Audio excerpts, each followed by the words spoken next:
Chiegni kendo nyakora mgaji wangira mogi TV chendo en rameny piny wadhi mbele gi miweche manyien. Wado kanyo ni obila mapacho kakora moni ok gibi ng'anyo mar riwruok mar Azimio la Umoja One Kenya Alliance mano magi chano timo e boma ma Nairobi tich ariyo jumani. Kokale oboke ma ochwe kogno kod jalupo gai mar obila Nur Gabo giangoni kata bedo ni kidieny mar 37 mag chike mapacho ka yene oganda chokore kendo bago ng'anyo mamuol.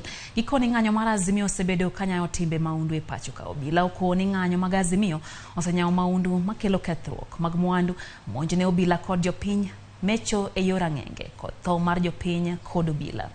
Obila koro koni ng'anyo di ataro mar chike kendo kwa jopiny mondo mi obed mabor kod ng'anyo makamano kopako obila kuom dikore kinde mag geng'o joma ng'anyo.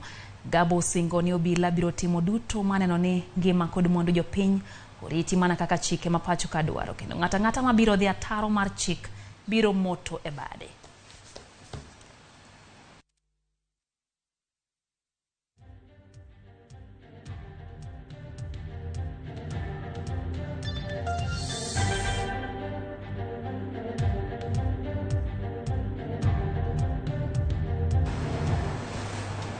Wakoyo tenge mago mag ng'anyo nyakora mgaji wangateri